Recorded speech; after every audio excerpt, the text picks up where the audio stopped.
Hi, good night, teacher.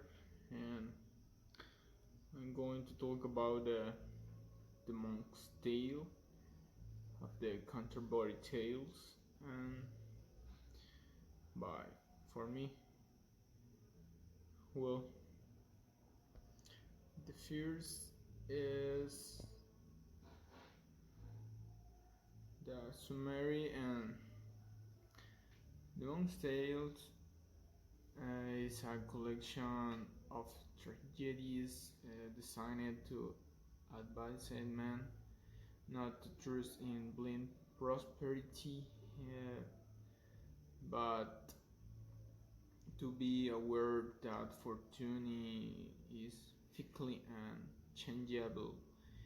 And in the next slide, it be the first tale, and the the Lucifer. The Lucifers is the first tragedy told, and who fell from an angelic heaven to hell. Um, Adam is the next and the only man not born of original sin, and who was expelled from paradise.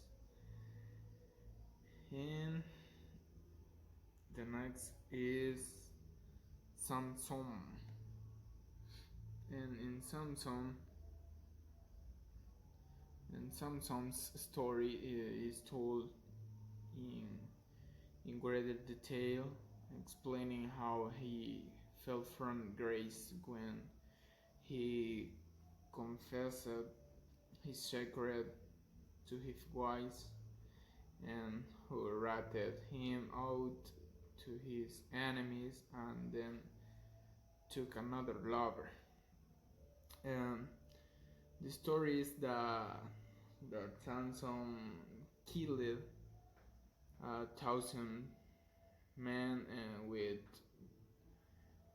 the jawbone of donkey, and then prayed to God to quench his tears. From the jaw thought sprouted a will, he would have conquered the world if he had told Delilah that his strength come from his refusal to cut his hair, and without this strength his enemies hooded of Samson's eyes and imprisoned him in the temple where Samson was kept. He knocked down two of the pillars, and killing himself and everyone else in the temple. And the next is a similar story because both strange man. And the next is Hercules. Hercules' strategy is as follows. Hercules' strength was paralleled, but he was ultimately defeated when Deianira sent Hercules a poisoned shirt made by Nessus. And in the next is Nebuchadnezzar.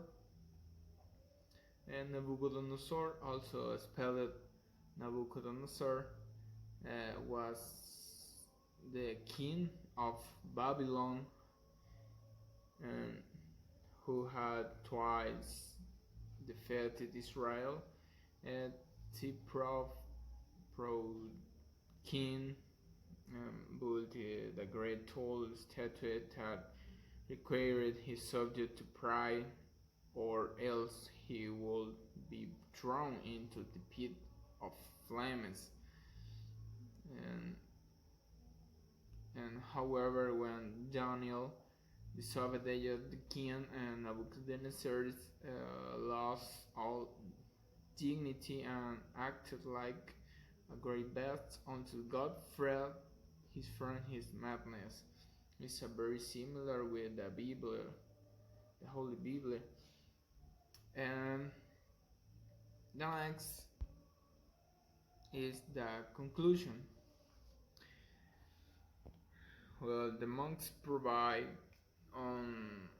of the earliest known definition of tragedy in English literature, and while his style might have been fascinating to Chaucer medieval audience, many of one how sorry many of who would not have been familiar with the classical stories he details in great detail. It does not receive much attention, amount of attention or adoration from modern readers and critics. The monk's strategies come from a variety of sources, biblical, for example, the Nebuchadnezzar and Samson, and classical, historical, and even some that in Chaucer's time would have been within reasonably and recent folklore and memory.